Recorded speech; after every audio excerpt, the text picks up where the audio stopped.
I imagine that many viewers of Singlemalt TV might dream of owning a distillery.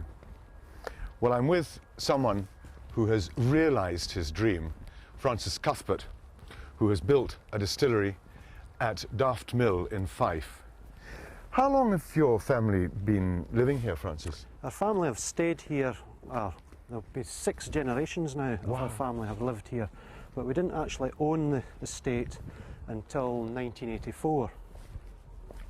And it's a farm, essentially? Yes, it's a farm. There's various houses and that. And this is it, Daftmill Distillery. It is staggeringly beautiful. I mean, it is it must be one of the most beautiful distilleries in Scotland. What was it originally, Francis? The main building was an oatmeal mill, and some of the other buildings were farm buildings. These were grain sheds behind us here. And did you? It was in your time a mill? No. I don't know when the mill ceased operation, but the millstones were removed in the 1940s. Yeah. And how old are the buildings themselves? Well, I think each generation has changed the buildings and added bits. And there's a date stone in the back of the building that says 1809, but which bit that pertains to, I don't know. Yeah. But the great thing is, it looks as if it's been here for a couple of 100 years, you know. Some of it will have been. I wouldn't be surprised. What about this pagoda? The wee pagoda? It didn't have a pagoda originally, did it? No, in my time it was just a flat roof. Yeah. But it must have had some sort of vent on the top. Because that was the kiln for the mill. Yeah, but I think the kiln would predate the pagoda. Yes. You know, it was invented by Charles Doig. Yes. So I think the buildings were here before that. Yes. And of course, today there's Cameron Bridge and yourself in Fife. But if I'm right, I think there was once upon a time about 8 or 9 distilleries in Fife. There must have been, yeah. There was a lot of small distilleries that didn't last very long, just in the local villages round about. In the 19th century? Yeah. Yeah, yeah. What about this wonderful Celtic cross on the end of the building? I love this. It's the Holy Spirit. The original one got frosted and broke in half. The water got into the sandstone and the frost broke it. So that's a new replica that the stonemason made for us. Yeah, so that was originally there. There's been something like that there for a long time. Great. Well, will you take me inside? Show me around.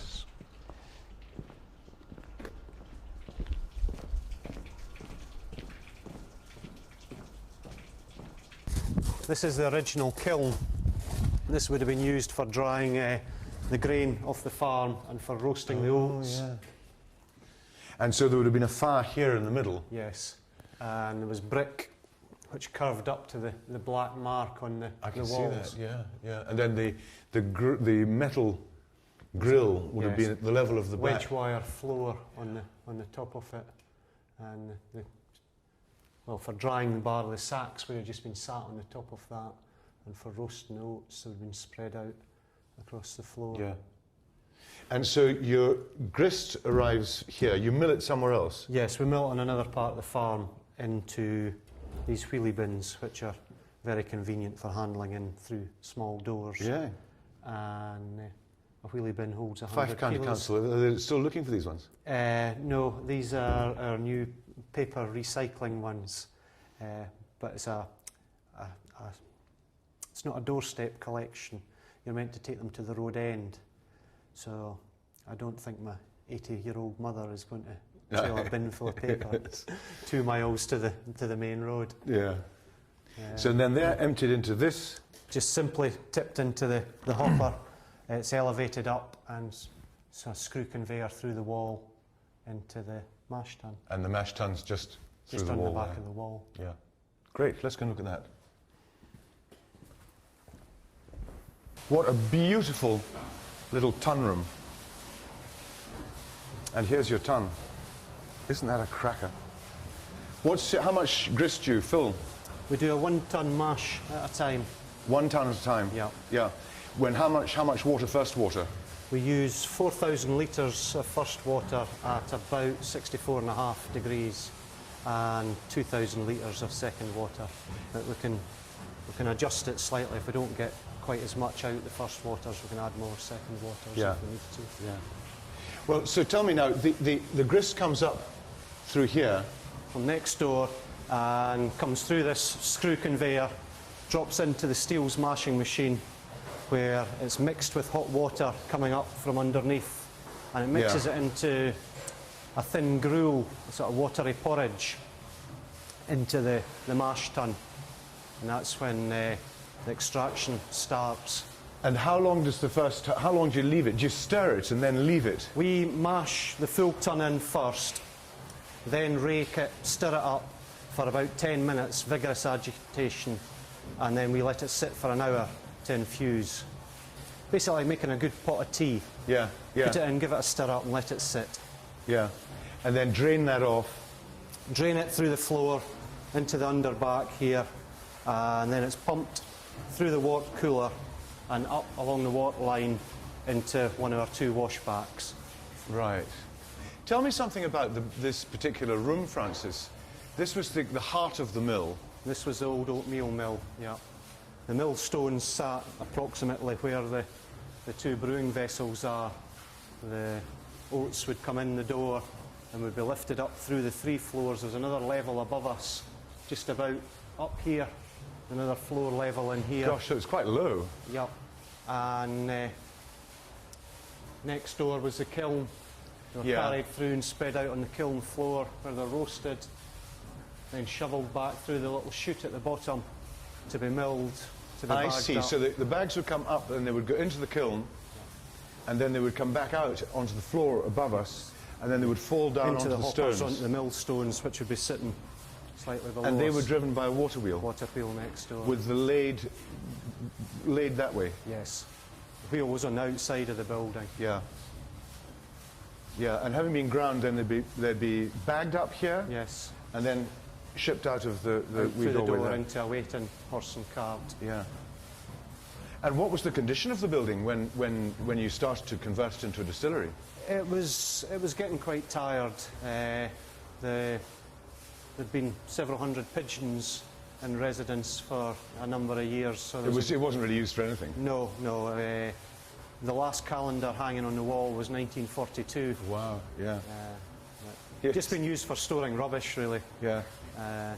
Where'll I put this? Oh, I don't know. Stick it in the mill. Yeah, yeah. Out of the way. Yeah, and so they re-roofed everything? Well, we took the old roof off and repaired it. It's the same old roof that was on it originally. Or the pan tiles? Yep, same wood. Oh, really? It was just all taken off, repaired. And the feet, the bits where the roof sits on top of the wall, were quite rotten, so there's new feet being bolted them spliced on, yeah. New sarking boards nailed on, new felt, and the old pan tiles put back on again. Yeah. And you were saying that all the work, all that kind of work was all done locally? Yes, we're quite lucky. We managed, other than the mash tun and the stills, which were made by Forsyths at Rothes, all the other work, or nearly all the other work, was carried out by local tradesmen within 5-mile radius. That's great. That's great. Yeah. Including all the metal work. Steel work was done in Cooper. The washbacks were made in Cooper. The slaters come from Ladybank. The joiner from King's Kettle. So very much a local affair. That's great. Well, now what are you doing here? Let's go up and have a look at the filling the washback. Yeah. We're just running the wort out of the. This is our first water. We've dissolved most of the sugars out of the malt, and we've run it through a heat exchanger to cool it down to 22.2 degrees at the moment, and we'll drain the mash in there till it's almost dry before adding the second waters. And now tell me about the yeast. You put a little bit in and then pitch your yeast. Yes. Which is dry yeast. Yes, we cover the floor of the mash tun, washback, to a depth of about 18 inches at 36 degrees.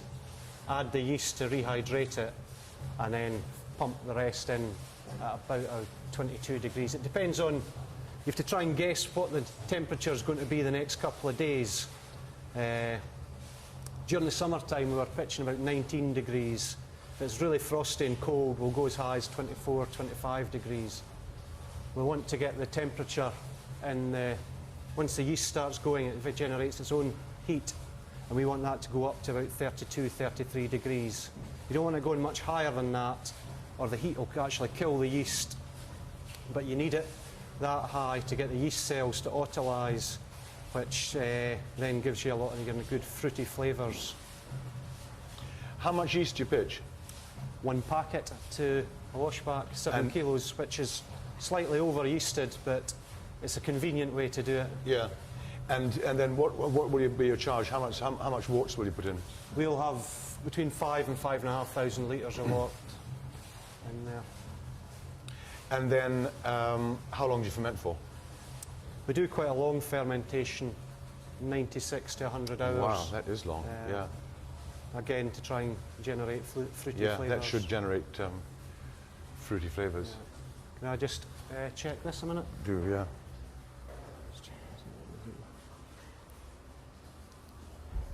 There's the bed starting to show through the water's drained through, and the malt's starting to show in the mash tun. Show me this ingenious thermometer that you've got. I can't understand how it managed to balance that. It's just wrapped round. It's very clever. It's not very technical. It only works if it's in the liquid, though, of course.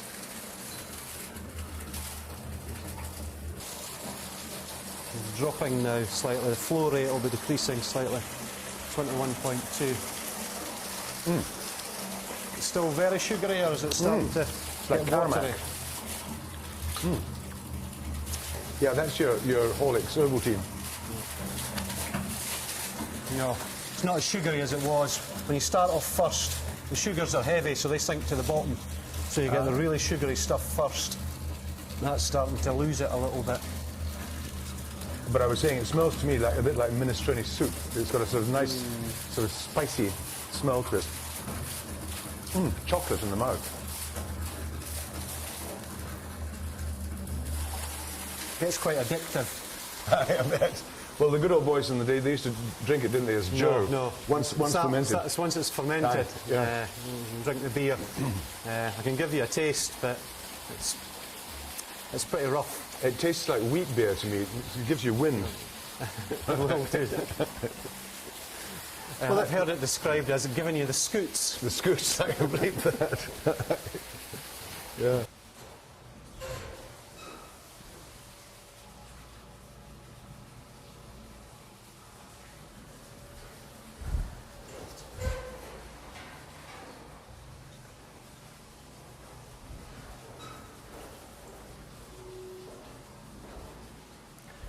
I'm trying not to suck the liquid, or pump the liquid away faster from the underback than it's able to run through the malt in the mash tun. You want the two to be in balance. So it's just a judging exercise. You look in and see if this is lower than that. Which, and do you have any instruments to help you? In other words, any way of telling how much liquid you've drawn off? We can dip the washback with basically a big tape measure. It's as technical as that. Show me how to do it. This is our dip tape. It's a modern one. It's in it's metric.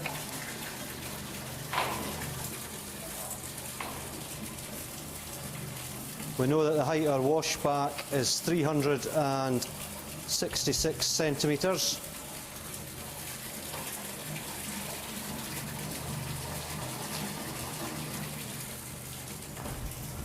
You wind it in.